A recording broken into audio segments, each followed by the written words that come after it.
The Ottoman Empire, one of the most powerful and resplendent civilizations in history, was a world of unimaginable grandeur, golden domes glinting in the sun, vast palaces echoing with whispers of intrigue, and courts filled with silk, jewels, and the intoxicating scent of spices carried from the farthest corners of the world. Yet behind this dazzling surface, a far darker reality festered. Beneath the opulent drapery and the ceremonial splendor, power was a poisonous game, and the most intimate of bonds, between father and son, was entangled with fear, betrayal, and death. The throne, a symbol of divine authority and worldly supremacy, demanded a price that no family could escape. In the Ottoman court, the life of a prince was never his own. From the moment a boy was born into the dynasty, he was both heir and threat. Every son was a potential sultan, every brother a rival. The palace, with all its beauty, was also a cage of whispers and shadows, where a fleeting glance or a misstep could mean the difference between survival and execution. Fathers, revered as gods on earth and absolute rulers of their domain, were forced by tradition and political necessity to make decisions that defied every instinct of love. History would remember them not only as rulers but also as killers of their own blood, men who wielded affection and cruelty in the same hand, each act justified by the unyielding logic of empire survival. It is almost impossible to imagine the weight of such a legacy, the psychological torment of a father who must love a child and simultaneously fear him, the tension of a son who grows up in gilded luxury while knowing that the only certainty in life is uncertainty itself. Some princes were killed almost at birth, others survived only to be confined for decades in cages, never allowed to see the world beyond the palace walls. Their lives, though surrounded by gold and splendor, were defined by a constant, gnawing awareness that death could come at any moment. To be born into the Ottoman dynasty was to inherit not only power but also a shadow of terror that no wealth or privilege could dispel. The palace itself became a stage for psychological games. Courtiers whispered rumors that could topple a prince's life, guards executed commands without question, and the sultan's gaze, ever watchful, weighed the loyalty and ambition of every child. The concept of family was redefined. Love was inseparable from fear, mentorship coexisted with suspicion, and fatherhood often became indistinguishable from tyranny. The most opulent rooms of the Topkapi Palace hid the cruelest secrets. Behind closed doors, decisions were made that would determine whether a boy would grow into a ruler or be eliminated before he could even claim the throne. This is a story of contrasts, the glimmering beauty of empire versus the darkness of its hidden practices, the divine mandate of a sultan versus the intimate horror of killing one's own blood, and the illusion of safety within walls designed to protect but which, in reality, trapped princes in a labyrinth of fear. To step into this world is to confront the paradox of the Ottoman court, a civilization capable of breathtaking achievements in art, architecture, and governance, yet built on a foundation of terror, secrecy, and fratricidal tradition.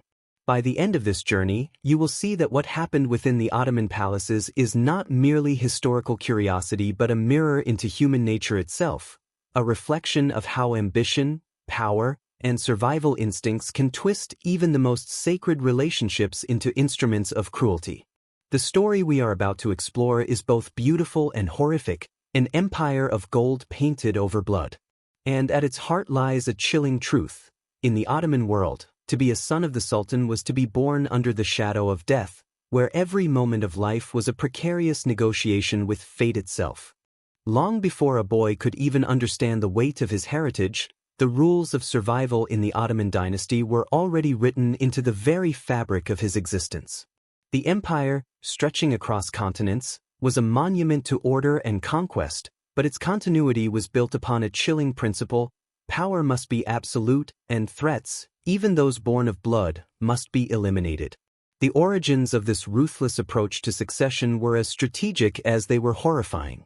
Ottoman sultans inherited not only a sprawling empire but also a system in which the throne was a prize worth more than life itself, and every male relative was a potential rival whose mere existence could ignite civil war.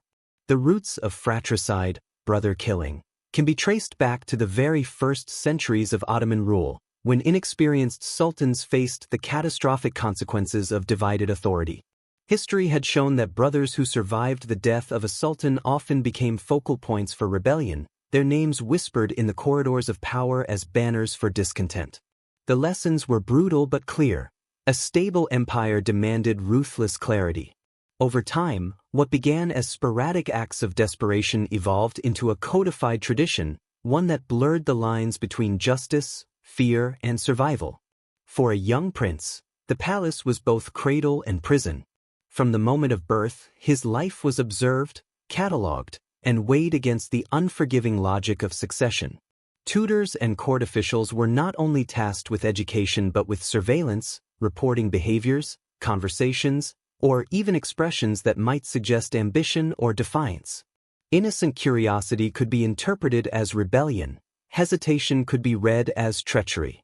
Within these gilded walls, every movement, every word, became a potential threat to the delicate balance of power. Even play and laughter were tainted with the shadow of danger. The palace was a world where love and fear existed in the same breath, a place where a father's guidance was inseparable from the instruments of control. The psychological tension created by this system is almost impossible to overstate. Fathers were caught between their duty as rulers and their instincts as parents. The sultan's love for his sons was genuine, yet it was constantly overshadowed by the necessity of political survival. Historical accounts describe rulers agonizing over decisions that could mean life or death for their own children. Each action, each decree, was weighed against the potential consequences for the empire. In this context, fratricide was not merely a political tool, it was a calculated form of survival, rationalized through the lens of empire preservation. The morality of the act was secondary to the pragmatic need for stability. At the same time, the empire cultivated a culture that elevated fear into an art form. Princes were acutely aware of the dangers inherent in their position, often internalizing the threat of fratricide from an early age. Isolation, subtle threats, and the constant observation by palace officials created a form of psychological conditioning. The sons of the sultan learned to navigate a world where trust was deadly and loyalty could be fatal. They were taught to mask emotions, to calculate risks, and to measure every word, every gesture. In many ways, survival was less about strength or intelligence and more about mastering the art of concealment, becoming invisible within a gilded cage. This duality, the outward splendor of the empire versus the inward terror, was reinforced by the very design of the Ottoman court. Architectural beauty masked hidden dangers. The intricate mosaics and grand halls could not disguise the whispers of spies or the glances of men who lived by intrigue. The empire's greatness was inseparable from its brutality. Just as the golden domes reflected the sun, the palace corridors reflected shadows of dread and paranoia. Each prince learned to understand that power came at the cost of vigilance, and that every relationship, even with a father, carried the potential for fatal consequences. Yet the psychological sophistication of the Ottoman system went beyond mere fear. It relied on contrast and moral ambiguity to strengthen the bonds of loyalty and obedience. A father could demonstrate love and affection one moment, then issue a decree that would destroy a son the next. Princes were caught in this tension, never knowing whether a gesture of kindness signaled security or was merely a prelude to execution. The empire became a classroom of terror, teaching lessons in survival that no ordinary father-son relationship could convey. Every moment of warmth was heightened by the awareness that it could vanish in an instant, replaced by death. The ultimate goal of this system was stability, yet it demanded a profound sacrifice from both rulers and their heirs. Each sultan who followed these customs carried a legacy of fear and guilt, while each prince who survived endured psychological scars that would shape the empire for generations. In examining the origins of this ruthless practice, we see not only a story of ambition and power but also a window into the human capacity to rationalize cruelty when survival and legacy are at stake. It is a story that forces us to confront the dark logic of empire, that love and terror can coexist, and that the fate of a single life could determine the destiny of millions. By understanding these origins, we begin to see why the Ottoman court became a stage where beauty and horror intertwined, where the grandeur of a civilization was inseparable from the shadow of its fratricidal tradition. It is here, in the tension between fatherly instinct and political necessity, that the story of the Ottoman princes begins, an extraordinary tale of power, paranoia, and survival, set against one of history's most magnificent yet unforgiving empires. The harem of the Ottoman Sultan has long been imagined as a place of luxury, beauty, and indulgence, a secret world of silk, perfumed oils, and delicate music drifting through ornate halls. To the outsider, it seemed a paradise, a sanctuary of comfort and elegance. Yet for the princes who were born within its walls, it was far from a refuge. The harem was both cradle and cage, a gilded prison where the lines between love and suspicion were blurred, and where innocence and danger existed in equal measure. Within this microcosm of the empire, every smile, every word, every glance carried meaning beyond its surface. It was a place where the machinery of power silently monitored, trained, and prepared its young heirs for a world in which survival was never guaranteed. From the earliest years, princes were taught to exist in a world of paradox, one in which tenderness was inseparable from manipulation, and guidance often contained hidden lessons in obedience and caution. Tutors and caretakers were not merely educators, they were sentinels, guardians of the Sultan's decree, tasked with observing, reporting, and shaping the psyche of each child. A misstep, a display of arrogance, or even a moment of unguarded curiosity could be recorded and relayed to the father, whose will dictated the line between protection and annihilation. In this environment, learning to live meant learning to hide. Every gesture became a mask, every word a carefully measured instrument of self-preservation. Isolation, both physical and psychological, was one of the most insidious tools of control. While surrounded by the opulence of marble floors, gilded furniture, and exquisite tapestries, the princes were often cut off from genuine companionship. Their interactions were orchestrated, and relationships with siblings or peers were limited, fostering both dependence on courtly authority and an acute awareness of threat. The harem, for all its beauty, became a labyrinth of observation, a place where princes were prisoners of their own lineage. In some cases, they could spend years confined to specific quarters, allowed only limited glimpses of the world beyond. Windows offered views of a paradise they could not touch, gardens displayed freedom they were forbidden to roam.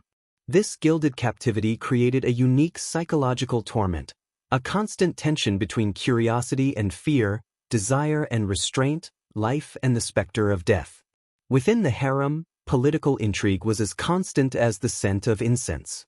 Women, often mothers, sisters, and influential concubines, navigated webs of power with extraordinary skill. Their influence could elevate a prince, endanger him, or seal his fate. Each child grew up understanding that alliances, even within the seemingly safe confines of family, were precarious. Princes were taught to read every expression, to discern between genuine affection and manipulative intent, and to measure loyalty with precision. The harem, therefore, was not merely a domestic space, it was a training ground in human psychology, deception, and survival, where even love could be a weapon and trust a liability. This environment shaped not only behavior but personality. Princes learned to suppress natural impulses, to appear obedient while harboring their own strategic calculations. Some developed remarkable cunning, mastering the art of appearing harmless while subtly positioning themselves for future influence. Others, overwhelmed by the constant scrutiny, succumbed to paranoia, depression, or emotional numbness. The mental landscape of these children was marked by tension, anxiety, and the ever-present knowledge that their father's favor, and their very survival, was conditional, contingent on obedience, timing, and the careful performance of loyalty. Even play and education became fraught with hidden tests, each a rehearsal for the lethal politics they would one day inherit. The harem also reinforced a profound sense of impermanence. Princes witnessed firsthand the fragility of life and favor. Brothers, cousins, or other male relatives could disappear overnight, victims of fratricidal decrees or palace intrigue. Each death served as a reminder that status offered no guarantee of safety, that the beauty of their surroundings could not shield them from the cruel calculus of empire. In this way, The harem was both a palace and a crucible, forging young minds in the fires of fear, shaping a generation of rulers whose instincts were honed for survival above all else. Yet, amidst this environment of control and fear, glimpses of human tenderness persisted. Mothers and caretakers found ways to provide comfort, to nurture, and to instill hope, however fleeting. These moments were precious precisely because they were fragile, highlighting the stark contrast between the warmth of familial affection and the cold mechanics of power. The emotional tension created by these contrasting forces left an indelible mark on the psyche of the princes. They learned to value love, but also to fear it, to cherish attention, yet question its motives, to crave freedom, while understanding the lethal consequences of stepping beyond prescribed boundaries. By examining the harem as both a nurturing and torturous space, we begin to understand the intricate psychological conditioning that shaped the sons of the Sultan. It was here, in this paradoxical world of opulence and confinement, that the seeds of survival strategies were planted. Princes emerged from this environment either prepared to navigate the lethal politics of the Ottoman court or broken by the very forces meant to protect them. The harem, in its beauty and cruelty, became a microcosm of the empire itself, magnificent, ordered, and yet dominated by hidden currents of fear, control, and death. To step inside the harem is to witness a world of contradictions, serenity masking suspicion, laughter layered with tension, and education intertwined with observation. It is the place where innocence and terror coexisted, where every relationship carried weight, and where survival depended as much on psychological acuity as on strength or birthright. By understanding this formative environment, we gain insight into the extraordinary psychological landscape that awaited the Ottoman princes, preparing them for a life in which every decision could mean life or death, trust or betrayal, love or elimination. The moment a prince reached the threshold of manhood, the invisible weight of the Sultan's decree hung over him like a storm cloud, a shadow that could fall without warning. In the Ottoman Empire, the throne was not merely a seat of honor, it was the ultimate prize in a deadly contest, and the rules of succession were written in blood. This was a world where the law of fratricide was codified, where a newly crowned sultan could, and often did, order the execution of his brothers to secure his position. This decree was not considered cruelty, but necessity. It was a system designed to protect the empire from civil war, a pragmatic solution that intertwined paternal authority with political survival. Yet the human cost was unimaginable. Sons were raised to inherit not just power, but a terrifying awareness that the very act of being alive could threaten their family. The fratricidal law, or Cards Catly as it was known, was formalized under Sultan Mehmed II and later practiced by his successors with chilling precision. Unlike random acts of violence, these killings were calculated, deliberate, and carried out with the cold efficiency of statecraft. The Sultan, often portrayed as an all-powerful figure, was in many ways trapped by tradition and duty. The very existence of a brother could destabilize the empire, inciting factions of courtiers, janissaries, and provincial governors to rally behind him in rebellion. In the logic of the time, to hesitate or show mercy could imperil millions of subjects. Each act of fratricide, horrifying as it seems to modern eyes, was framed as a sacrifice for the greater good, a necessary bloodletting to preserve order and continuity. The implementation of this law was as chilling as its conception. When a sultan ascended the throne, he did not merely inherit the crown, he inherited a ledger of potential threats. Brothers were summoned, formally or clandestinely, to meet their fate. In some cases, they were executed swiftly, their deaths precise and official. In others, they were kept alive temporarily, observed, and isolated while the new sultan consolidated power. Historical accounts describe the meticulous planning involved, the selection of loyal guards, the preparation of execution spaces, and the formal communication of the order. There was no chaos, only controlled terror, executed with the same precision that governed the empire's vast bureaucracy. The psychological weight of fratricide extended to the sultan himself. To issue such a command was not merely an administrative act. It was a personal, intimate choice that violated the most fundamental human instincts. Fathers were forced to weigh love against duty, affection against survival.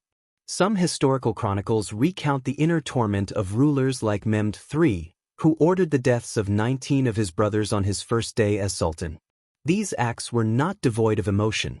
Contemporary observers noted the mixture of solemnity, ritual, and ritualized remorse accompanying the killings. The sultan was at once protector and executioner, a man bound by law, legacy, and fear. For the princes, the knowledge of this law created an environment of constant vigilance. They understood from childhood that survival depended on obedience, discretion, and sometimes cunning. Each gesture could be interpreted as ambition, each word, a challenge to authority. Even private conversations were risky, for palace spies and loyal servants reported anything deemed suspicious. The ever-present specter of death shaped not only behavior but personality. Princes developed heightened senses of caution, strategic thinking, and emotional control. They learned to read the subtle cues in their father's gaze, to discern the hidden intent in a word, to anticipate threats that could erupt at any moment. In this way, the law of fratricide extended its reach beyond the act itself, infiltrating every interaction, every thought, and every moment of daily life. Yet the application of the law also reflected cultural sophistication in its own twisted way. The sultans sought to minimize disorder and maintain legitimacy. Executions were often public within the palace but secret to the wider empire. This allowed the sultan to assert authority while preserving the image of an unshakable, divinely sanctioned ruler. The contrast between the court's outward magnificence and the internal violence was striking. Opulent rooms, ceremonial feasts, and ornate decorations served as a veneer over a system where blood was currency, and survival was negotiated through fear and vigilance. The theater of power was as important as the act itself. There were, of course, variations in method and mercy. Some brothers were strangled quietly with silk cords, a practice designed to reduce bloodshed and spectacle. Others were confined or executed in orchestrated ceremonies that emphasized the sultan's authority. These choices were rarely arbitrary. They reflected both practicality and the psychological message intended for surviving princes and court officials. Even the method of execution was a tool of governance, reinforcing the message that life and death were inseparable from obedience and loyalty. The spectacle, precision, and ritual of these acts created an atmosphere of terror that was both immediate and enduring, ensuring that every subject understood the stakes of dissent. The morality of these actions is difficult for modern sensibilities to grasp.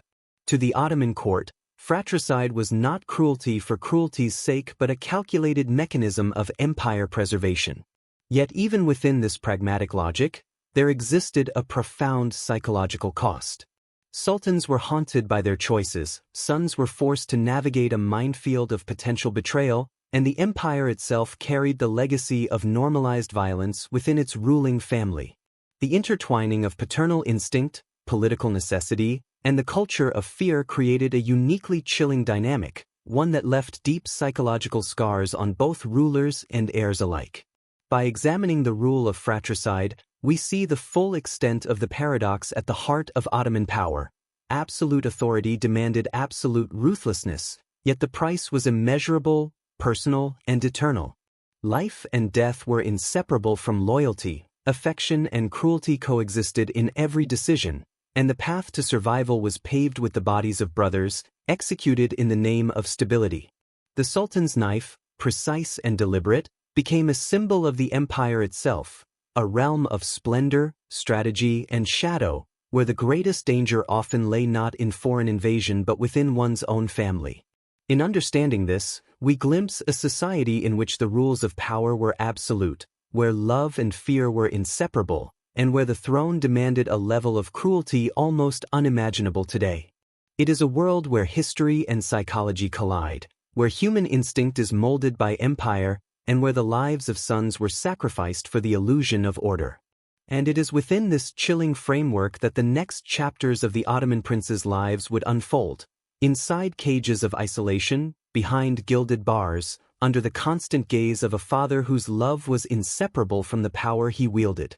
The kafes, or gilded cage, was one of the most haunting symbols of the Ottoman Sultanate's methods of control.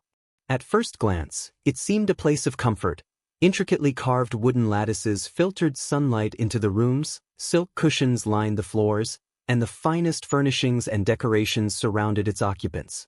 To the casual observer, it might have appeared like a sanctuary of luxury, a protective retreat within the walls of the Topkapi Palace.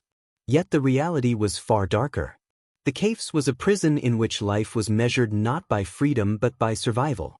Princes confined here were cut off from the world beyond their gilded bars, living in a perpetual state of suspense, aware that the only certainty in their lives was uncertainty itself.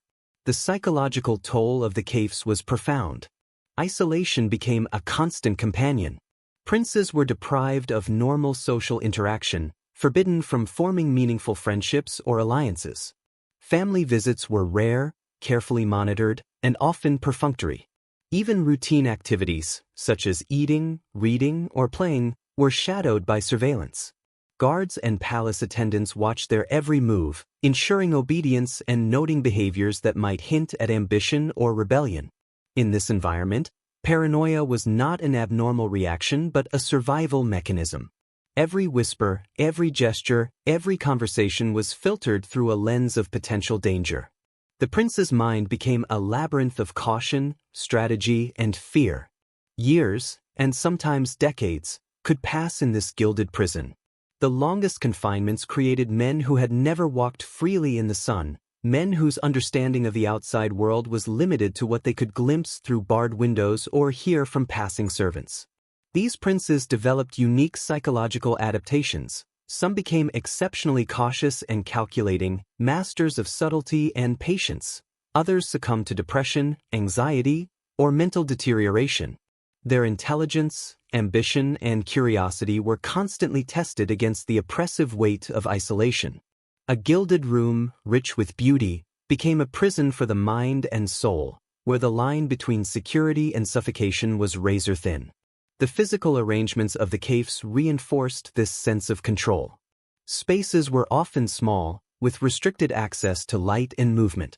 Even within the apparent luxury, the environment was meticulously designed to remind occupants of their limitations.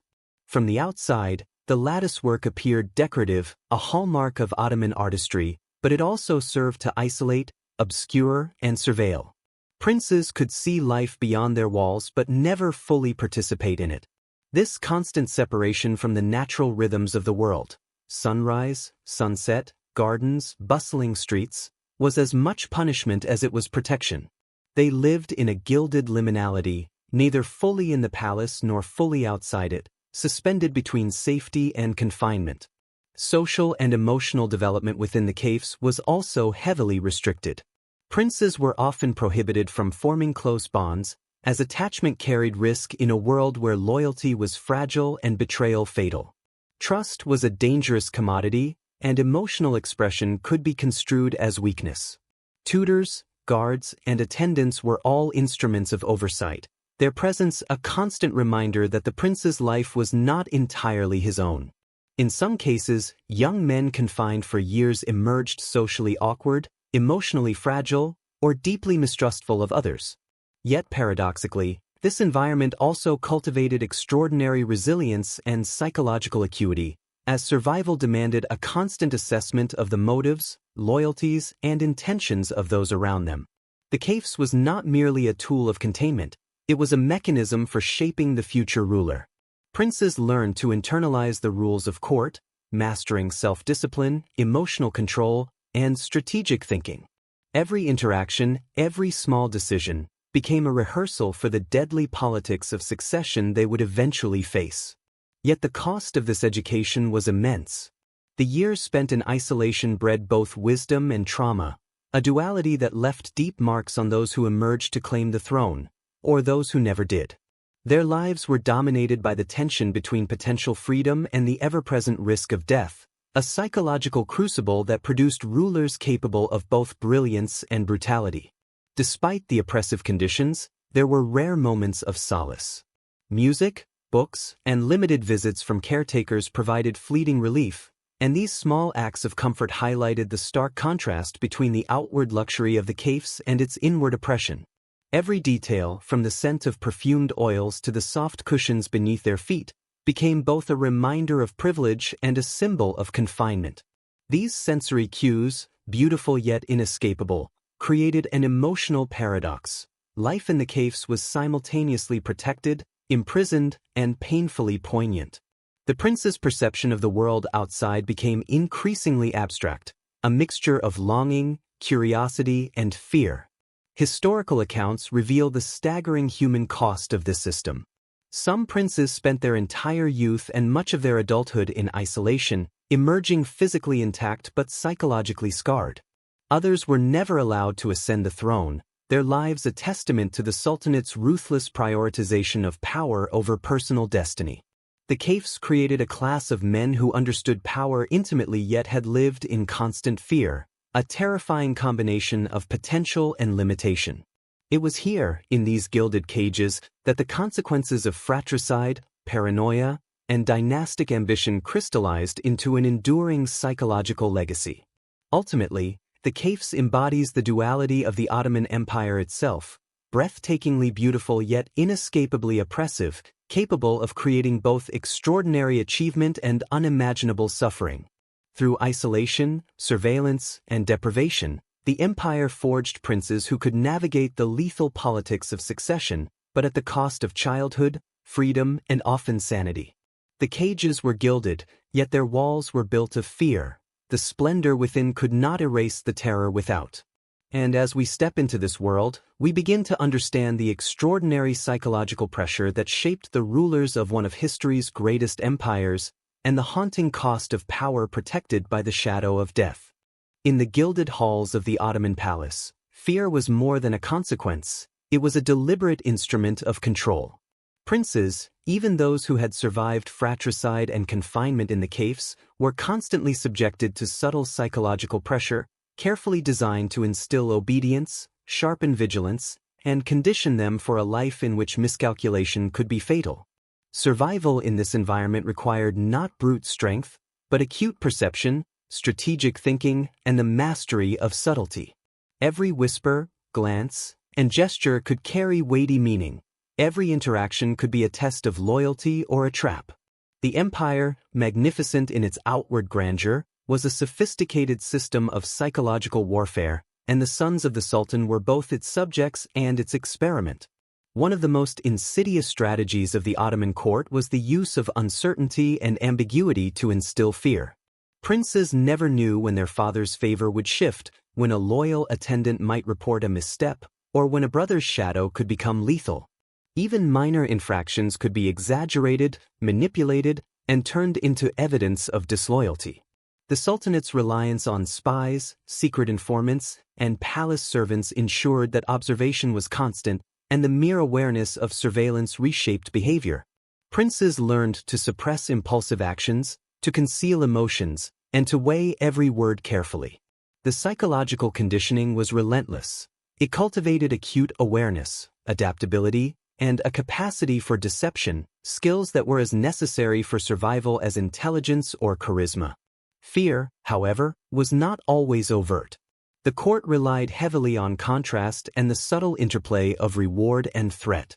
A father might demonstrate warmth or approval in one moment, offering praise or attention, only to withdraw it suddenly, creating an emotional whiplash that reinforced the impermanence of safety.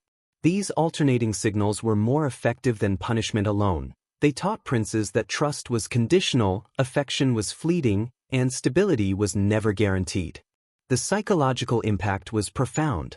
Every gesture became a calculated evaluation, every expression a potential trap.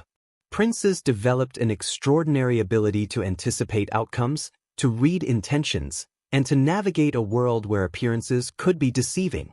In addition to emotional manipulation, strategic isolation was used to heighten dependency and fear. Even princes who had survived the caves were often limited in their interactions with family, servants, and allies. This isolation ensured that they remained psychologically malleable, unable to form independent power bases, and constantly aware of their vulnerability. Social bonds, when permitted, were fraught with risk. Every friendship or alliance could be weaponized, and the threat of betrayal was ever present. In this environment, Loyalty was both a survival strategy and a psychological necessity. Princes learned to carefully measure trust, even toward those who were ostensibly allies or caregivers. The psychological strategies of the Ottoman court were also applied to the prince's education. Tutors were selected not only for their intellectual skills but for their ability to observe, manipulate, and shape the young minds under their charge. Lessons were rarely neutral. They were designed to cultivate obedience, reinforce awareness of hierarchy, and instill an understanding of the lethal politics of succession. Moral and religious instruction was intertwined with lessons in vigilance, calculation, and patience. The princes learned early that knowledge itself could be a tool or a weapon, that intelligence without strategy could be fatal, and that survival depended on anticipating both overt and hidden threats. At times, the court employed fear through ritualized displays. Announcements of previous fratricidal acts, subtle hints of punishment for disobedience, or ceremonial demonstrations of authority reminded princes that life and death were inseparable from loyalty. The psychological effect was profound.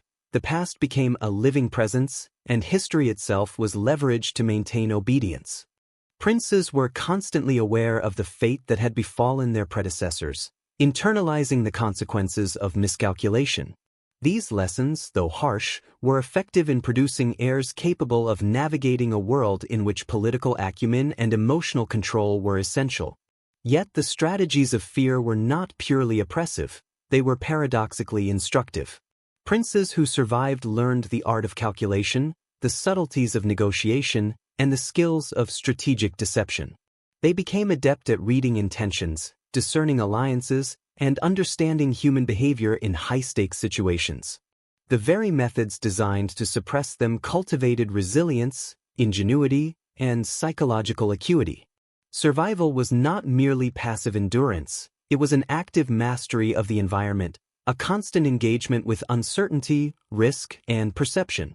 In this way, the Ottoman court produced rulers who were not only politically savvy but psychologically hardened by years of constant vigilance and carefully orchestrated fear.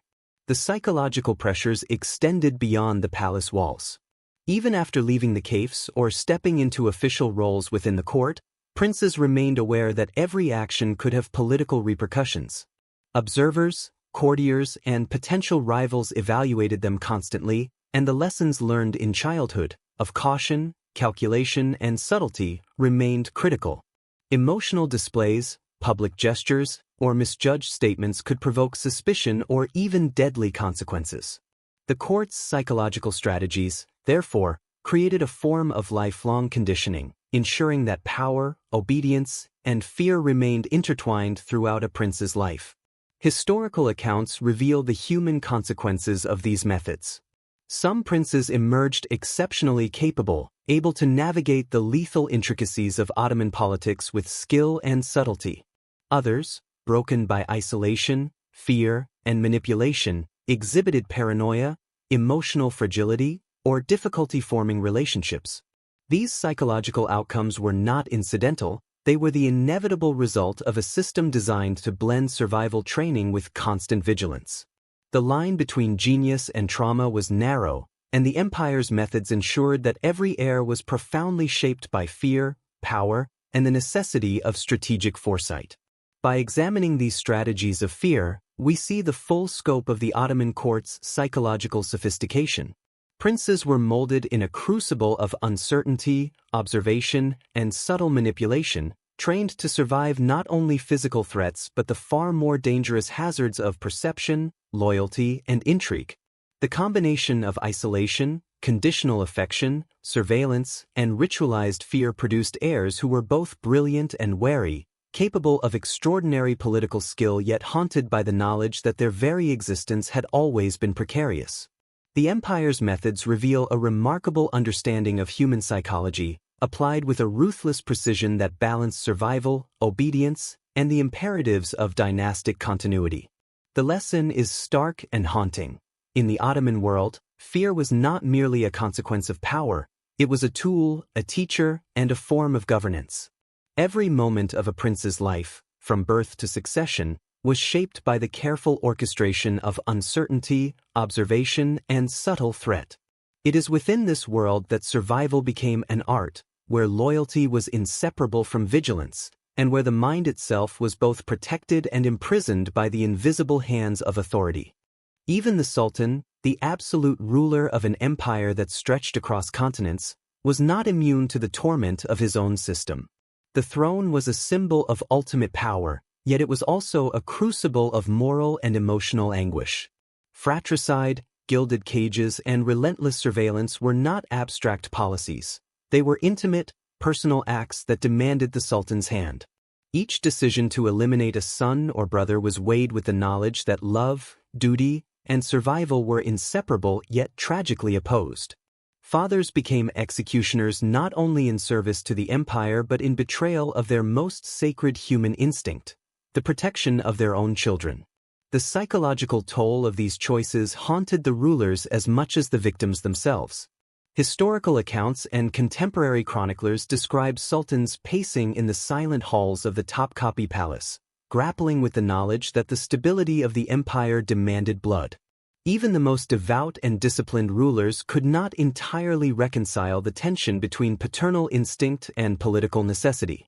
Some wept in secret, others were consumed by sleepless nights and obsessive contemplation.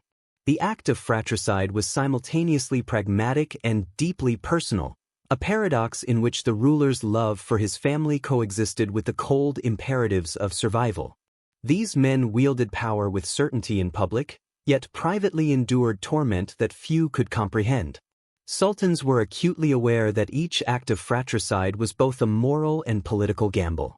The execution of brothers ensured temporary stability, but it also left a legacy of guilt, paranoia, and fear that could shape their reign. Even those who ascended to the throne with careful calculation could not escape the emotional repercussions. The act of killing a sibling, especially a child, left a psychological scar that was compounded by the intimate knowledge of what might have been, a lost companionship, unfulfilled potential, and the haunting awareness that life had been extinguished by one's own hand. These sultans bore the weight of both empire and conscience, the dual burdens of political necessity and moral compromise. The emotional consequences of fratricide were further intensified by ritual and ceremony. Execution was not simply a matter of order, it was a highly choreographed event designed to convey authority while managing perception. Sultans oversaw these acts with a mixture of solemnity and detachment, often performing them in private quarters or isolated chambers within the palace. The juxtaposition of opulent surroundings and intimate brutality created a cognitive dissonance that compounded the psychological strain. Within these ornate halls, life and death were inseparable, and the Sultan became both sovereign and mourner, simultaneously shaping and witnessing the extinction of his own bloodline. Even outside the context of execution, the Sultan's daily life was a negotiation with his conscience. Decisions about surveillance, confinement, and palace intrigue were guided by fear as much as strategy. Each prince, each courtier, each whisper carried potential consequences for both the empire and the ruler's moral equilibrium. The Sultan's mind was perpetually engaged in complex calculations, balancing political advantage against emotional cost. This constant vigilance, though necessary for survival, eroded the boundaries between duty and guilt, creating an inner world as perilous and intricate as the empire itself. The weight of responsibility was magnified by the permanence of the act. Unlike a battlefield decision or a fleeting administrative decree, fratricide was irreversible. Once life was taken, it could never be restored. Even the most pragmatic rulers were haunted by the echoes of their own choices. Dreams and memory became battlegrounds, replaying moments of tenderness, miscalculation, and inevitability. Chroniclers recount that some sultans developed habits of ritualized penance, meditation, or prayer as they attempted to reconcile their actions with religious and ethical codes. Others internalized their torment, appearing stoic or unfeeling in public while privately enduring profound emotional strain. The Sultan's psychological landscape was further complicated by the unpredictable consequences of his actions. The elimination of a prince did not always guarantee stability. It could provoke resentment among surviving siblings, incite rebellion among courtiers, or create distrust among the military elite. In this sense, Fratricide was not only an act of moral anguish but also a high-stakes strategic gamble.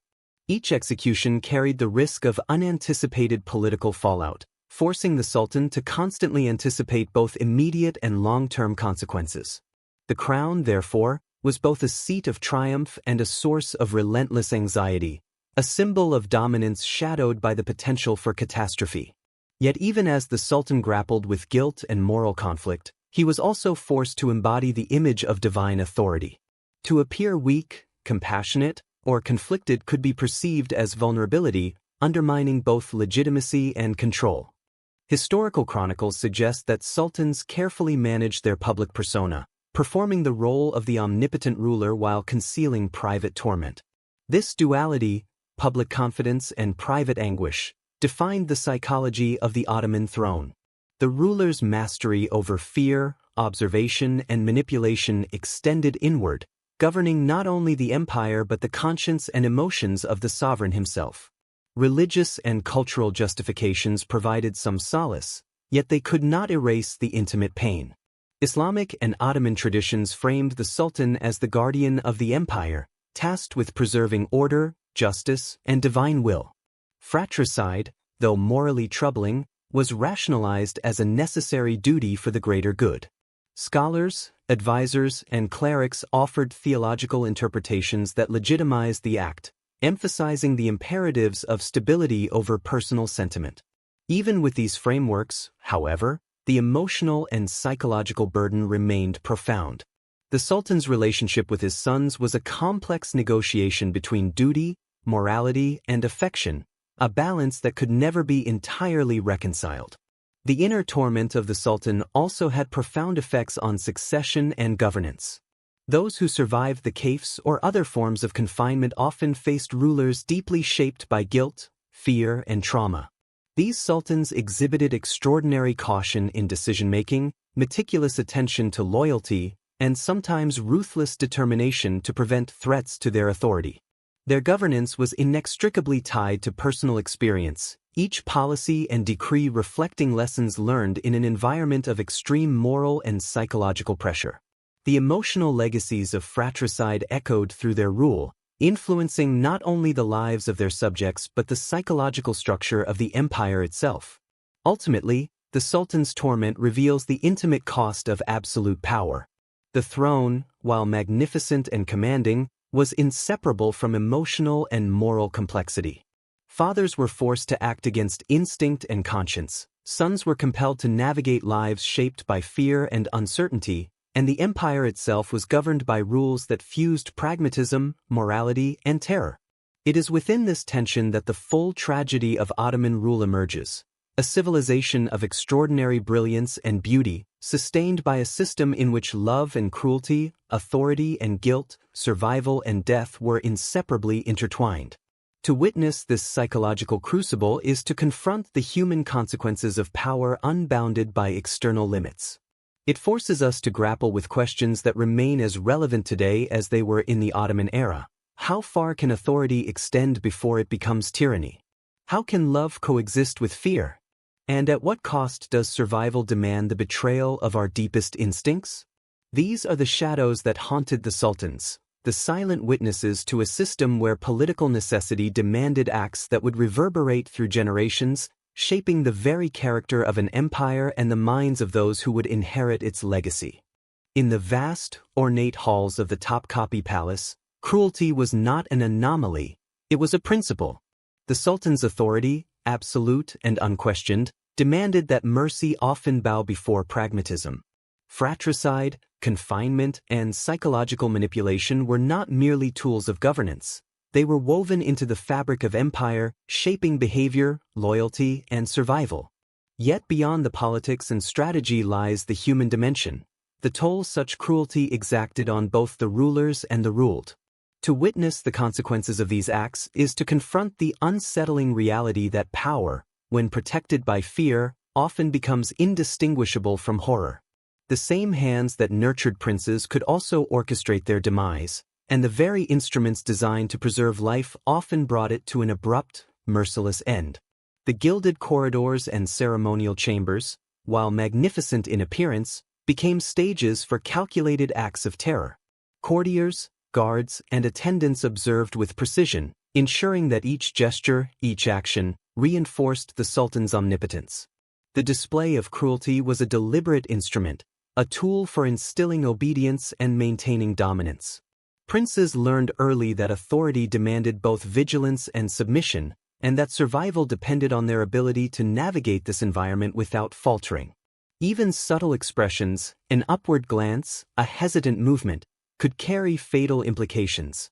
In this theater of power, life itself became a performance, and every participant was a player bound by invisible but unyielding rules. The psychological consequences of this system were profound. Those who survived the kafes, fratricidal decrees, and the relentless scrutiny of palace life emerged profoundly altered. Some developed extraordinary resilience, strategic brilliance, and the capacity for subtle manipulation, skills that would serve them in governance and diplomacy. Others, broken by years of fear and isolation, exhibited paranoia, social withdrawal, or emotional fragility. The empire thus produced rulers capable of both remarkable achievement and profound cruelty, their minds shaped by necessity, trauma, and the relentless logic of survival. The line between psychological mastery and moral compromise was narrow, and the weight of these experiences defined not only individual lives but the character of the empire itself. Cruelty in the Ottoman court was inseparable from spectacle and ritual. Executions, confinement, and displays of authority were conducted with meticulous attention to detail, ensuring that each act reinforced both fear and obedience. The aesthetic of the palace, the shimmering tiles, carved wooden screens, and lavish furnishings, served as a stark contrast to the harsh realities they concealed. This contrast amplified the psychological impact, transforming spaces of beauty into theaters of tension, where the ordinary and the horrifying coexisted. The very elegance of the environment heightened the perception of threat, creating a dissonance that left a lasting impression on both princes and courtiers alike. At the heart of this system was a moral paradox. Sultans and their advisors justified cruelty as a necessity for the survival of the empire. Fratricide was framed as a sacrifice for stability, confinement as preparation for rule, manipulation as a form of education. Yet the human cost was immense. Fathers were forced to act against instinct, sons grew up under constant fear, and the psychological scars of this regime echoed through generations. The empire's logic, while rational within the framework of survival and governance, demanded acts that would be considered barbaric by contemporary standards. It is this tension between pragmatism and morality that gives the Ottoman system its haunting complexity, a civilization capable of extraordinary cultural and political achievement, yet sustained through acts of intimate terror. The consequences of cruelty extended beyond the individual to the very structure of the empire. Fear and vigilance became central to governance, shaping not only the behavior of the ruling family but also that of courtiers, military leaders, and provincial governors. Loyalty was enforced through both reward and intimidation, and political stability depended on the subtle interplay of admiration, terror, and obedience. In this context, cruelty was not random. It was strategic, deeply embedded in the mechanisms of power. Each act, whether an execution, a confinement, or a subtle psychological test, reinforced a hierarchy in which survival, loyalty, and authority were inseparable. Yet even within this calculated cruelty, glimpses of human complexity remained. Sultans, princes, and courtiers experienced doubt, remorse, and empathy, even when their actions demanded otherwise. Historical accounts suggest that moments of compassion were fleeting, tempered by the imperatives of power, but they highlight the deeply human dimensions of this system. Fathers agonized over decisions that threatened their children, princes mourned opportunities and companionship lost, and all participants navigated a world in which moral compromise was necessary for survival. It is this interplay of duty, love, and fear that renders the Ottoman court simultaneously fascinating and horrifying. The emotional climax of these realities lies in the enduring tension between power and conscience. Cruelty, while justified by necessity, exacted a cost that extended beyond the immediate victims. Survivors carried psychological burdens, rulers grappled with guilt, and the empire itself was haunted by the legacy of its practices. Yet this same cruelty produced skills, resilience, and strategic acumen that shaped the dynasty's long-term success. In essence, the Ottoman system demonstrates the inextricable connection between suffering and power, illustrating how fear and manipulation can forge both rulers and ruled, and how the preservation of empire can demand acts that blur the boundaries between justice and horror. By reflecting on this dynamic, we begin to understand the paradox of the Ottoman legacy, a civilization that achieved greatness in art, culture, and governance, yet relied on a system of intimate terror to sustain itself. The crown was both a source of authority and a burden of moral compromise. The gilded cages, fratricidal decrees, and constant surveillance were instruments of survival, shaping minds, behaviors, and destinies. And in examining these mechanisms, we confront enduring questions about the nature of power, the cost of authority, and the human capacity to reconcile love with cruelty, compassion with pragmatism, and ambition with conscience.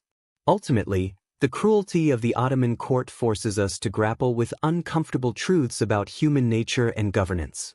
The same intelligence, discipline, and foresight that allowed the empire to flourish also required acts of calculated terror. Fathers could act as executioners, sons as cautious survivors, and all participants as agents in a system where fear was both weapon and teacher. It is within this intersection of horror and necessity that the Ottoman dynasty's most haunting lessons reside, that power, once absolute, can both create and destroy, nurture and terrorize, elevate and annihilate. And it is in understanding these dynamics that we begin to grasp the full emotional, psychological, and moral complexity of a civilization that balanced splendor and suffering with terrifying precision. The story of the Ottoman princes and their fathers is not just a tale of power, ambition, or dynastic intrigue, it is a profound meditation on the human cost of authority. Across centuries, the empire produced rulers capable of astonishing achievement, yet the path to that power was paved with fear, isolation, and blood. The gilded cages, fratricidal decrees, and psychological manipulations were not incidental, they were deliberate instruments designed to mold, control, and, ultimately, protect the empire. Yet the same system that preserved order inflicted wounds that extended far beyond the palace walls, leaving a legacy of trauma, cunning, and moral ambiguity. The lives of the princes, the anguish of the fathers, and the delicate interplay of love and cruelty reveal the intricate, often tragic, architecture of power in one of history's greatest empires. Even today, we can sense the echoes of the caifs, the fratricide, and the relentless psychological conditioning that shaped the Ottoman dynasty. The princes who survived were forced to internalize fear as instinct, strategy as survival, and loyalty as necessity. They emerged into the wider world not merely as heirs to a throne, but as individuals whose minds had been forged under conditions of extraordinary psychological intensity. Some became brilliant and capable rulers, adept at navigating the lethal politics of succession. Others were haunted by paranoia, suspicion, and emotional fragility, the invisible scars of a childhood defined by confinement and threat. The empire itself was a reflection of this duality, magnificent and stable in outward appearance, yet deeply scarred by the intimate violence that ensured its continuity. The moral complexity of the Ottoman system is one of its most compelling and disturbing features. The Sultan's role as father and executioner reveals the extraordinary tension between human instinct and political necessity. Love and cruelty were not opposing forces, they were intertwined, inseparable in the calculus of survival. The empire demanded obedience and vigilance, yet those same principles required acts that violated the most fundamental bonds of family. The psychological imprint of this paradox shaped both rulers and heirs, producing men whose capacity for empathy coexisted with the ability to wield terror with precision. It is this juxtaposition, humanity and horror, tenderness and ruthlessness, that defines the haunting legacy of the Ottoman dynasty. The lessons of the caifs and fratricidal laws extend beyond history. They speak to the ways in which power can shape behavior, morality, and even perception itself. Fear, carefully applied, becomes a tool of governance, isolation can forge cunning and resilience, as well as trauma. Love, when conditioned by threat, becomes entangled with obedience. The experiences of Ottoman princes reveal the extraordinary adaptability of the human mind, its capacity to survive unimaginable conditions, and the ways in which morality can be reshaped by circumstance. In understanding their lives, we confront uncomfortable truths about the relationship between authority, obedience, and human nature, truths that resonate far beyond the palace walls of the Topkapi. There is also a poetic, almost tragic symmetry in this system. The very measures designed to protect the empire, the cages, the surveillance, the fratricide, also produced rulers capable of maintaining it. The cruelty of the system, its psychological pressures and moral compromises, was inseparable from its stability. Yet in achieving this balance, it exacted an enduring cost. The memories of fathers who executed sons who survived in isolation, and families torn apart by the logic of power are not mere historical footnotes. They are a testament to the intimate, human consequences of empire. These stories remind us that history is not solely written in victories, treaties, or monuments, but in the psychological landscapes of those who lived it. The shadow of these events lingers in the imagination precisely because it challenges our assumptions about power, family, and morality. The Ottoman princes were extraordinary not only for their titles or accomplishments, but for their endurance under circumstances almost unimaginable today. They were shaped by fear and observation, nurtured in confinement, educated in manipulation, and tested in loyalty. Each prince's survival required extraordinary psychological acuity, and yet the cost of that survival was often the erosion of innocence, the corroding of trust, and the reshaping of the soul. Their lives compel us to confront the ways in which human behavior is molded by systems of power and the ethical compromises demanded by survival in extreme circumstances.